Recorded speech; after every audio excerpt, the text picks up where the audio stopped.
Hi, welcome to my channel. I'm Steve Down and this is my guitar. This is the third week looking at West Coast Blues by Wes Montgomery. Last week we took a look at the first chorus of his solo and it was fairly run-of-the-mill, but there were some really interesting things in there. I say run-of-the-mill for Wes Montgomery, I mean run-of-the-mill. It's still pretty amazing. But there were some really interesting things in there. There were some things such as the use of the altered scale, and there were some things such as using arpeggios that are not the arpeggio that matches the chord, but a different one to unlock all of the extensions to give some spiciness to your solo. So this week is all about more arpeggios, but this time we're using a similar kind of thing, but with more of a outside kind of sound. We're also looking at some Mixolydian scales, and we're looking quite specifically at his phrasing and sequencing as well. So before we get into it, I'd like to say a big thanks to my patrons who support me, because you help to keep the wheels running on this YouTube channel. So I'm just going to read out the names of the people that have signed up in the last couple of weeks since the last episode. So thanks to Elliot, Carl H. Miller, Jonah, Piotrek, or Piotrek. I'm not sure if I'm pronouncing your name right. Sorry if I'm not. Bob, iPhone 20, great name. William, Mike, Kate, Alvaro, and I think Carlos, you might have signed up before the last episode, but thanks again anyway. So thanks everyone for signing up. If you want to sign up to Patreon, what you get is the transcription of this week's lesson, plus everything else that is on the channel. So you get the transcription of the solo, you also get all of the arpeggio chord scale pack with all the exercises, and you also get the backing track that's made by me, Joe Harris, and Josiah Manning. And you obviously get all of the backing tracks for everything else that's on this channel too. And there's always a few extra things. There will be a Christmas drop as well, just to give you a bit of a spoiler, just before Christmas. So after today's lesson, we'll have one more lesson and then a Christmas drop, and then it will be on to the new year from there. If you don't want to sign up to Patreon, even though it's only $3 a month and you get all of that, then you can buy me a coffee. The link is below if you don't want to do a subscription. And if you don't want to do any of that, then please just like and subscribe, because that really does help people to see what I'm doing here on this channel. And don't forget to comment as well. I love it when people send comments. So without much further ado, let's get on with the second chorus from Wes's solo from West Coast Blues. Here's the first 4 bars.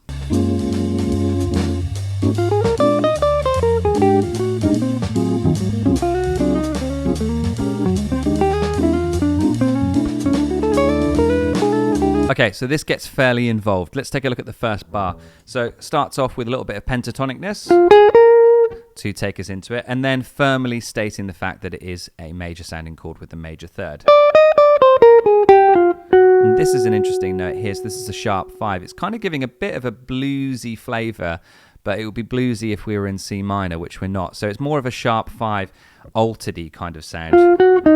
Now, he's not necessarily looking at the altered scale. This isn't anything like that. He's just adding an altered note in. So that is a sharp 5.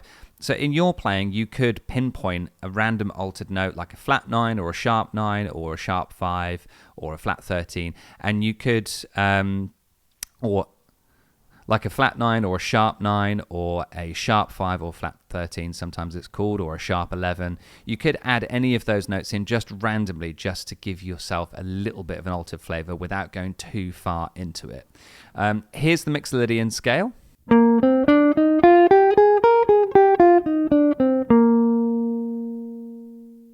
And then, as I said, you could add any of those altered notes to that as well.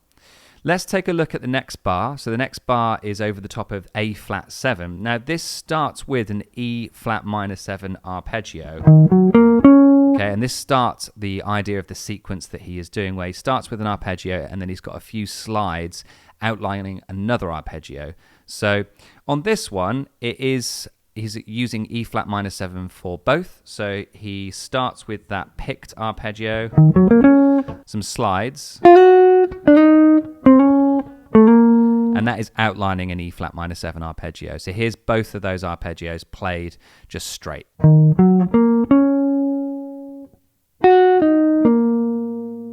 So this is setting up the sequence. And as we go into the next bar, he goes to B flat 7.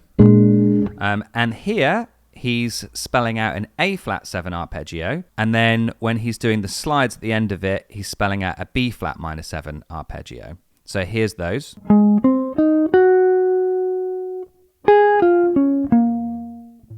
The A flat minor 7 arpeggio here, what this spells out is the flat 7, the 9th, the 11th, and also the flat 13, so another altered note.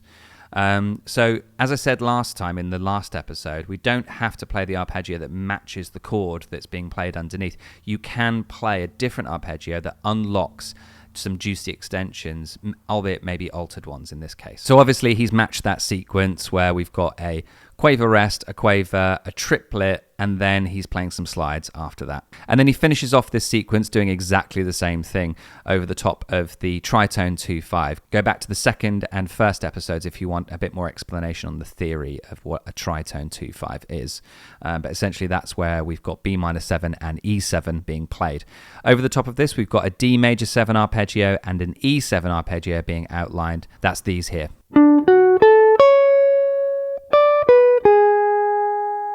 So same thing again, there's your D major 7 arpeggio, and then outlining the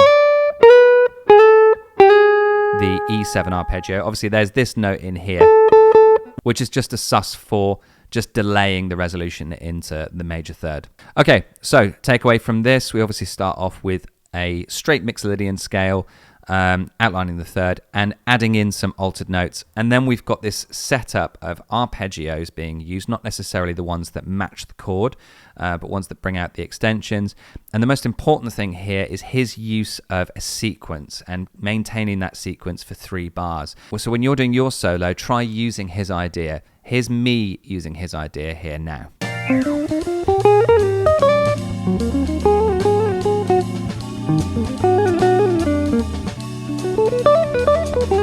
Okay, let's take a look at the next 4 bars.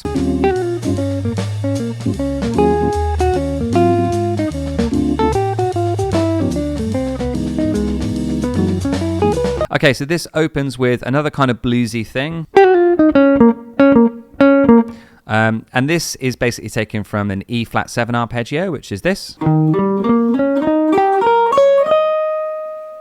And then over the top of the descending 2-5s, again, look back in the last episode for that, but essentially what it is he's just going from E flat down to C minor 7, which is our 2 minor 7 chord. And he's basically just doing 2-5s all the way, albeit adding a 9 and a 13 respectively. So heading to our 2, to our 5, which takes us back to the 1 of the tune. So the first one we're looking at obviously is a 2-5 in D flat, and so we start on E flat minor 9 and then head to A flat 13. So over the top of this, as we saw last week, he doesn't always reference both chords because it is going by quite quickly. Here he just references an E minor 7 arpeggio, which is this. And then we move to the next 2-5, which is D minor 9 to G13, a 2-5 in C, but obviously never hits the C. And what he's using over the top of this is D Dorian. So again, he's referencing just the 2 and not the 5. Here's the D Dorian.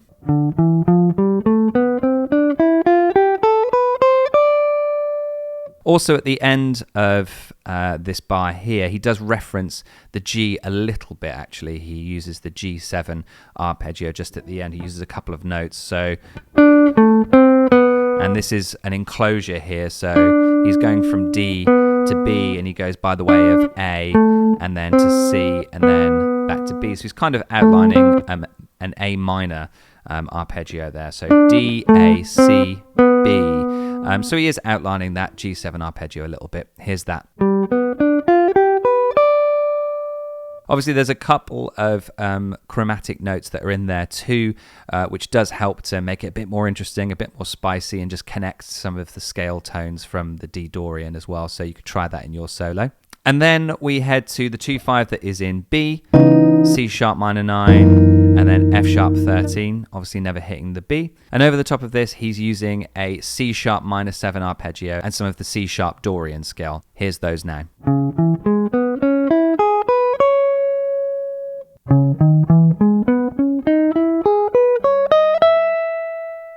Okay, so takeaways from this little section here.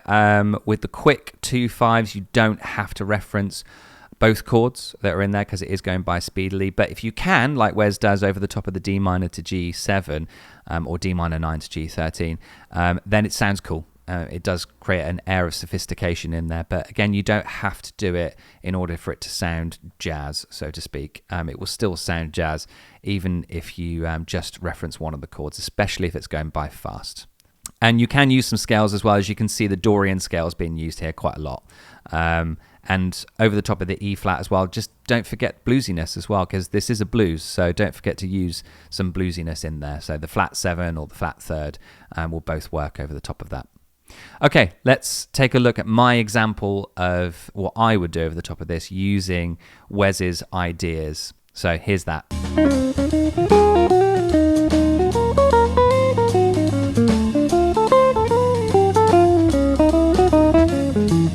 Okay, let's take a look at the last 4 bars of this chorus. Here we go.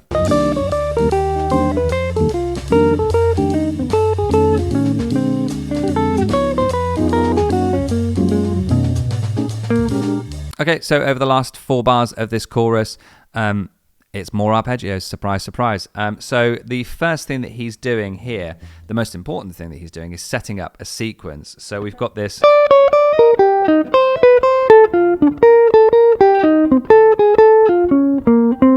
Okay, and so it's a 2-bar sequence using the notes. These are the notes that he's starting with. So this note, and then this note, and then this note, and then this note. So it will be the 9, which is the D, and then the C, and then the flat 7, which is B flat. And then we actually reference the chord that's underneath here, the F13, by playing the major 3rd, which is A there. So what he's doing here is he's starting off with the note that's in question, so the D, and then he's going, and he's playing a chromatic idea, going underneath it chromatically, and then coming down in an arpeggio. And then the same thing here, chromatically, and coming down in an arpeggio, chromatically, arpeggio, chromatically, altered arpeggio. So the first arpeggio that we've got is a C minor 9 arpeggio, so that's a C minor 9 arpeggio, which is this. And then this is a D minor 7 arpeggio. So this part of it is the D minor 7 arpeggio. A nice D minor 7 arpeggio. It's a spread. It's a spread arpeggio, this one. These sound really, really nice. And it's a rooted arpeggio, so you've got everything in order. D, F, A, and then C. So it's not a drop 2 or drop 3 voicing. It's just a straight rooted voicing there. Really nice one. So that's this. And then here, this next one here is a C minor 7 arpeggio, and that's this. And then finally we end with an F augmented arpeggio, and that is this. So biggest thing to take away from this is he's set up another sequence, and this does, you know, the fact is that over the top of this, he's playing lots of C arpeggios, so 2 C minor 7 arpeggios, a D minor 7 arpeggio, which obviously unlocks some extensions on there. So it unlocks the flat 7, the 13, the 11, and then the 9 there. So going up a tone from the minor chord that you are on and playing that arpeggio will unlock all of the extensions at the top there. But the thing is that makes this hang together is not necessarily the arpeggios, it's the sequence. So make sure that you get a sequence like this into your solo if you want to create the same effect or have the same effect. The last 2 bars, fairly straightforward, these last ones, just looking at a D minor 7 arpeggio to begin with over the top of B flat. And obviously that does work because D minor 7 is the chord 3 from B flat, so it will work over the top of it. Because we've got some of the extra chords in there. It will just give you the upper part of a B flat major 7 arpeggio. So there's the D minor 7 arpeggio there. So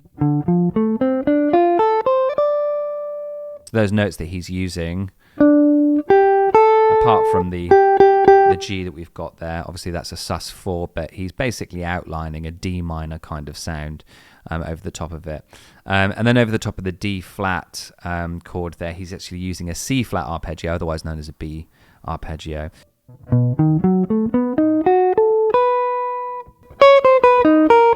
So he's outlining that there, and this is a C flat 7 or B7 arpeggio that he's playing there. Obviously, we've got a couple of chromatic things in there. So we've got that note in there, which connects the 9 to the tonic there. So obviously, adding in some chromaticism in there does kind of hide the fact that it is just an arpeggio, because sometimes they can sound dry. And we finish off pretty straightforward with a G flat arpeggio over the top of the G flat major 7. But over the top of the F, he actually plays this note, a B. And this is him alluding to a tritone. So when we talked about tritones in the first episode, when we're looking at the tritone 2-5, and the tritone, essentially all you do is you just take the chord that you've got, which is in this case F, and then you go up 3 tones and you make that a 7 chord, which is B7, and it gives you your tritone. And what this does is it bridges, if you've got a 2-5, it bridges the 2 going down a semitone to your tritone to your 1. So it's a replacement for the 5, which is why we call it a substitution, a tritone substitution. And that's what he's alluding to here with that B there over the top of the F. So creating that tritone kind of sound, which is a bit Jimi Hendrixy, a bit Purple Haze. In the wrong key, but still. But yeah, so that's the last 4 bars there. Here's my example of what I would do over the top of this, really leaning into that sequence as well, just as I would advise you to do if you want to have the same effect. Here's that.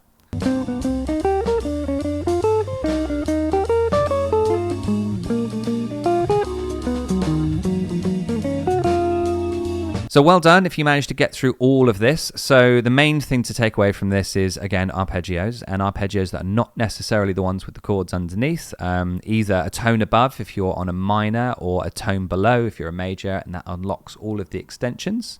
And then also making sure that you're using sequences in your playing. It's really important for your phrasing. It does really draw the listener in, and it creates tension, rhythmic tension this time rather than melodic. So make sure that you're using that in your solos. It does help, and it does have an effect if it's executed right.